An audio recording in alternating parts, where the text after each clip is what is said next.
Hello, everyone. My name is Thomas Bell, and I'm the Public Information Officer for Horry County Emergency Management. And today, just wanted to talk to you a little bit about hurricanes and how we need to prepare both as county government and residents of the county as a whole. So we will go ahead and get this slideshow started right here.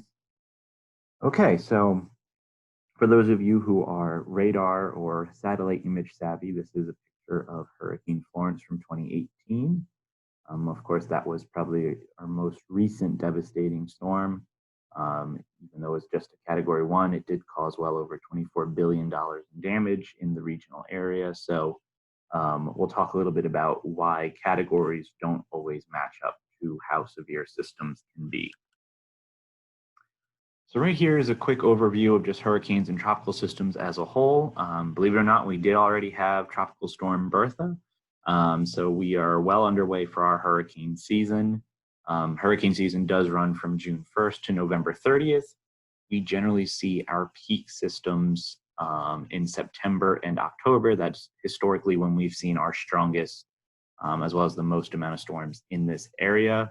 That being said, we have seen hurricanes and tropical systems form in January, February, as late as December. It is possible. So it's just something to keep in mind that, those are all just guidelines in terms of dates. So don't hold to them to a fact. So of course, this is the Saffir-Simpson scale. This is where we get our category of storms based off of the wind speed. As you can see, everything from tropical depression to Category 5.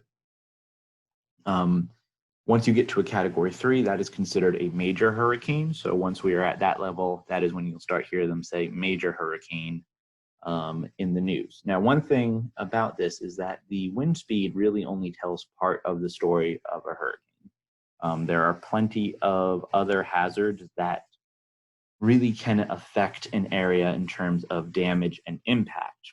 We follow the guidelines of the National Hurricane Center and the National Weather Service, where we really won't talk so much about the category. We really want to focus on what hazards are we expecting to impact Horry County as a whole. Sometimes it is wind. Hurricane Matthew was a good example of, as the storm kind of passed over our area, those winds on the backside took down a lot of the trees, caused a lot of power outages, where when we saw Hurricane Florence, that was mainly a historic rain event, as we all know, dropped well over 30 inches of rain in parts of North Carolina into the PD River Basin, and did cause that prolonged flooding threat. One thing we've seen with tropical systems as of late, of course, is that threat of tornadoes. When those exterior rain bands start moving onto shore, it does create that wind shear, where making the risk of tornadoes unfortunately possible. So that's something we like to point out to folks that, hey, like, you may have prepared for the hurricane as a whole, but remember, there are impacts hidden within those hurricanes we need to be aware of. Of course, rip currents is something that most people don't always think of, because when a hurricane's coming, how many people are going to the beach? But as we saw with Hurricane Lorenzo last year, that system stayed well out into the middle of the Atlantic. I do believe it became Category 5 at one point, and it actually was causing rip currents along the southeastern coast. And that storm happened to be like 2,000 miles away. So these systems, even if they're not near us, can cause impacts in our area. So that's why we say focus on the impacts, understand, am I expecting storm surge? Am I expecting flooding rains? Do I just have an increased tornado threat? Is there just a rip current threat? These are all things that we want you to think about, rather than just, okay, how high is the category? Because all storms are different. All storms are dangerous. That's just something to keep in mind as you prepare your household for hurricanes this season, as well as future seasons. So of course, when we talk about Horry County, what are the natural hazards that we might see here? And the big one, of course, to point out is there's a lot of blue on our map. There's a lot of water around us. So that is really the impact we like to focus on most, especially storm surge with the hurricanes. The Grand Strand from the tip of northern Horry County, Little River, all the way down through Georgetown, 60-something miles of beach coastline. Not a lot of elevation, so the waves, storm surge, is the main threat that we worry about. About 49% of all fatalities in tropical systems does come from storm surge. So that is actually why when we evacuate, we're evacuating based off of the storm surge risk, not so much the wind or category of the storm itself. I like to point out this slide here in particular because this was the Hurricane Florence forecast and track. Every year, the National Hurricane Center does get better at really narrowing in where they think the hurricane will make landfall, the areas it will impact. The one thing that has become a lot harder to track or to forecast is the intensity of the storms as they come in.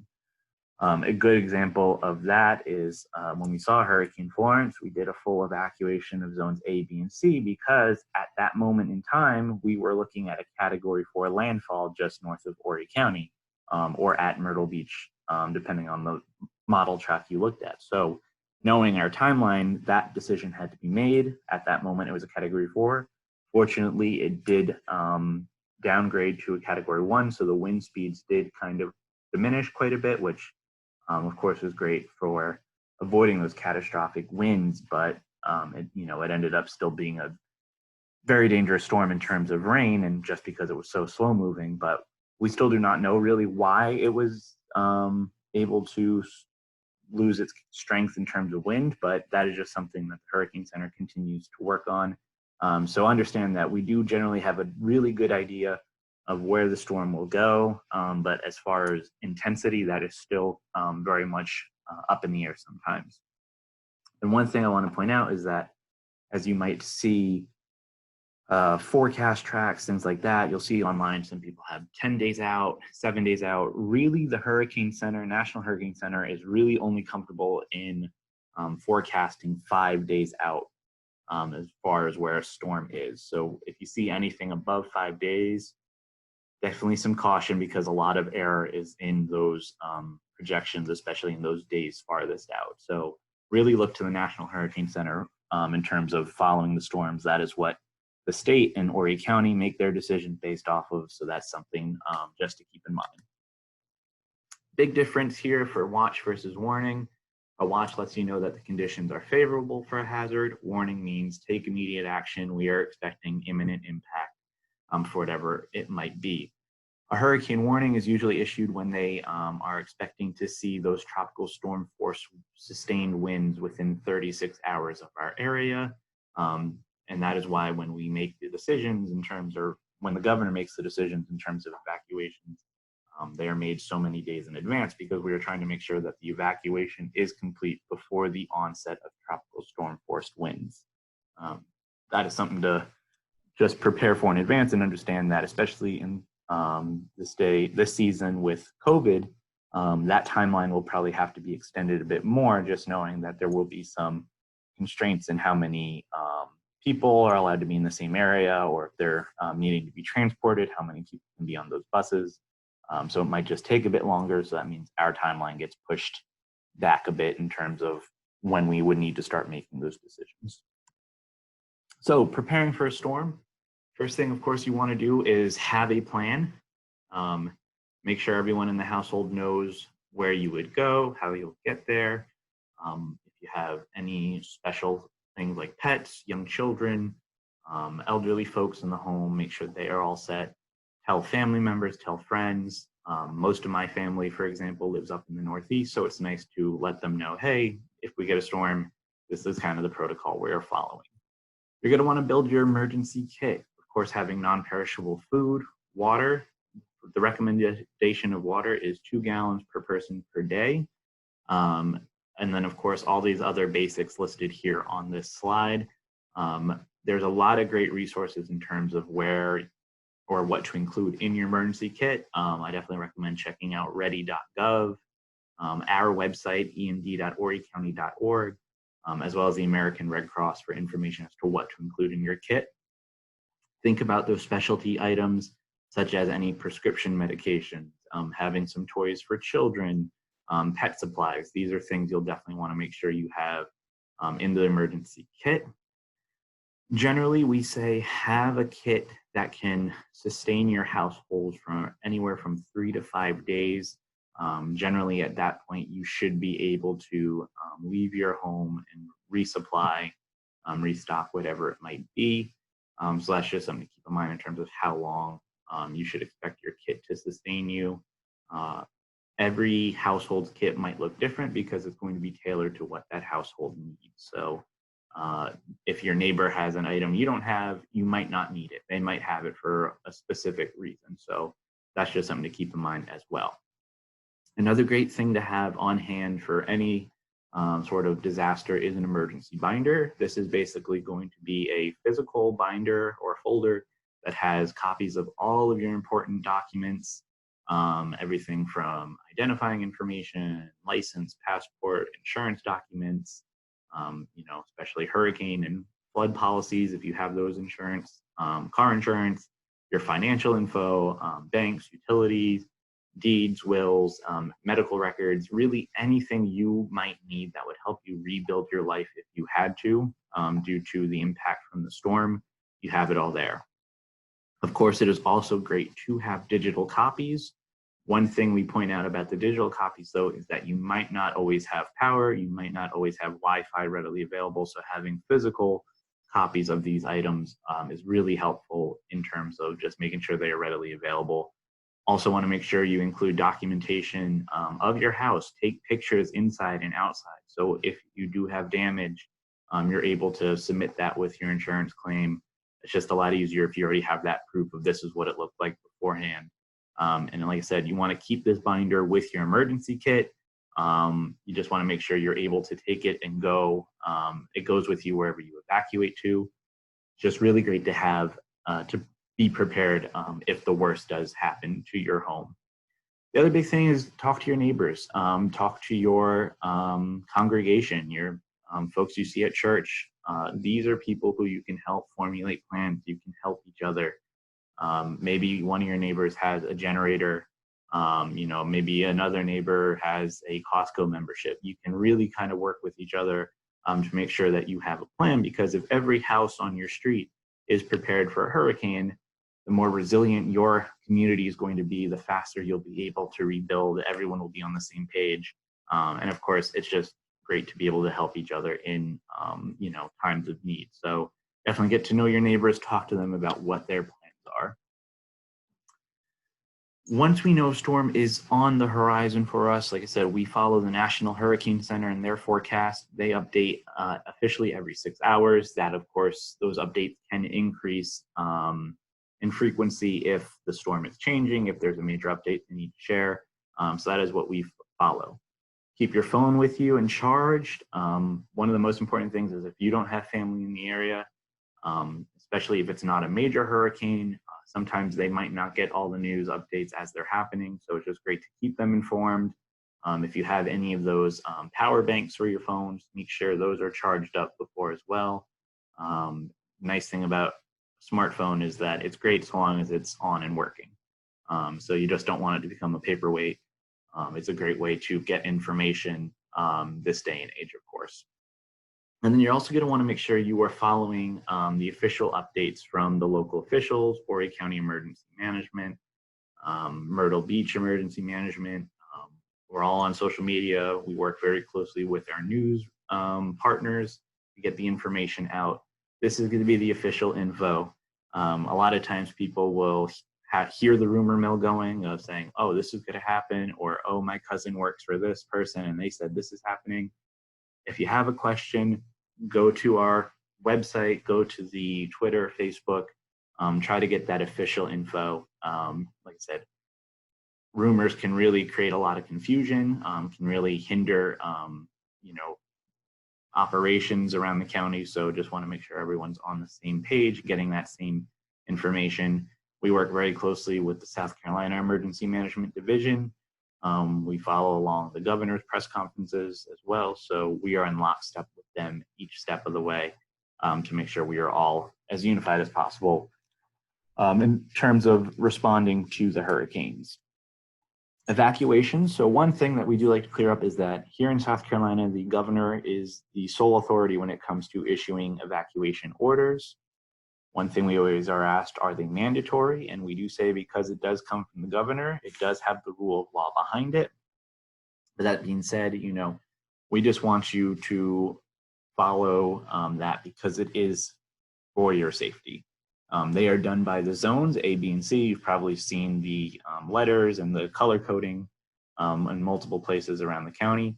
If you do not know which zone you are in, you can go to emd.horrycounty.org, go to hurricanes and evacuations, and you can actually find a map where you can enter in your address and it'll tell you your zone. So it's very simple as that. If you are not in a zone, that just means basically that you aren't expected to get those impacts of the storm surge, which is what we do evacuate people for. That being said, we want to make sure that you do what you're comfortable. So if you live, say, in Carolina Forest, you're not actually in an evacuation zone based on storm surge, but you might feel more comfortable to head a little west or head outside of where the impacts of the storms are going to be. Like I said, maybe you have young kids, maybe you have an elderly adult living with you. Do what is more comfortable. You do not have to wait for Governor McMaster to say you have to evacuate in order to stay safe.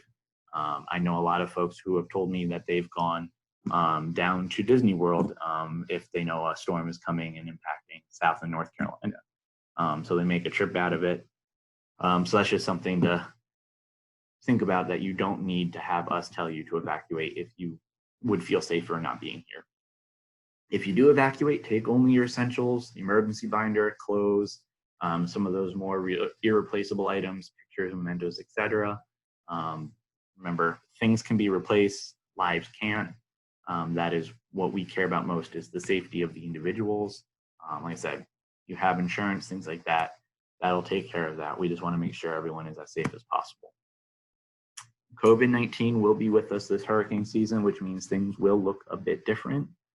In those emergency kits, you might want to include some of that personal protective equipment. Make sure you have cloth masks, have some gloves, hand sanitizer, bring some soap with you as well. If you're evacuating, these are all just good things to kind of think about to make sure that you stay safe from the virus while staying safe from the hurricane. That being said, the threat of the hurricane should take precedence over the virus. The hurricane would be the more immediate threat, so you still want to follow the guidelines in terms of evacuation orders and things like that. Do allow some extra time, as I mentioned, in terms of some of the capacity. If you're relying on public transportation or planning to go to a public shelter, there are going to be capacity limits with that, so you'll just want to make sure that you have some extra time built in, and understand that the decision for an evacuation might come a day or two earlier than it normally would, just knowing it'll take longer with these precautionary measures in place against the virus. So that's just something to keep in mind. For a list of the public shelters, those can be found on our website, emd.horrycounty.org. One thing we like to say is that you're much better off going to stay with family or friends in a hotel.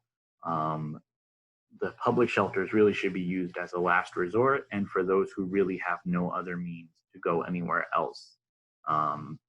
They are designed to keep people safe. They are not designed for comfort. It's just something to keep in mind. So that's why we say plan in advance. Talk to your family and friends now. If you have pets, figure out what you will do with them. You can go on Google and find pet-friendly hotels, things like that, to make sure that they are okay as well. So that's just something to keep in mind as you plan as well. Big thing, of course, is know your zone. This is the zone map for Horry County. As you can see, Zone A is the closest to the Atlantic Ocean. They will, of course, be at the first and immediate risk for storm surge. Zone B is mainly really the Myrtle Beach area off of 501 and then south. And then Zone C, a good bit of the Sockasty and Bucksport area, as well as some places farther inland up by 501, just north of Carolina Forest, things like that. Like I said, you can go onto the EMD website and type in your address, and it will tell you if you are in a zone and which zone you are in. And this is why these zones were created, because this is basically the potential storm surge with perfect conditions with the categories of the storms listed. So as you can see, with a Category 1 storm, that can send storm surge through Winyah Bay up the Waccamaw into Conway, believe it or not. So that is why we take storm surge so seriously. Horry County is very low lying, very wet land, and we know that a good portion of our population lives closer towards the ocean, kind of east of the Waccamaw. So we just want to make sure that everyone is aware that storm surge is the main risk with these storms. That is what we do a lot of our planning off of. So this is just kind of helpful to see why we do the zones. And then, of course, just wanted to include some of the past storms photos in here, just so you can kind of see, like, you know, please take storms serious. This was Category 4, Hurricane Hugo, which made landfall just north of Charleston. That was our last really powerful storm in this area. But they don't have to just be Category 4 major hurricanes to cause a lot of damage. Hurricane Floyd in 1999, that was Category 2. That was a pretty significant flood event for the area. This was just Tropical Storm Anna, May 10th. So as you see, this one ended up impacting us before the start of hurricane season, as we saw that happen with Bertha this year. As you can see, there is a good bit of wave and beach erosion happening here. So that's something to keep in mind, that this was just a tropical storm. It was still causing some flooding issues. As you even saw it with Tropical Storm Cristobal that just impacted Louisiana. Still some really significant storm surge along parts of the Gulf Coast with that just as a tropical storm. That is why we tell folks, like, hey, even if you think it's just, oh, a depression, tropical storm, please stay inside. Like, don't go to the beach and take photos.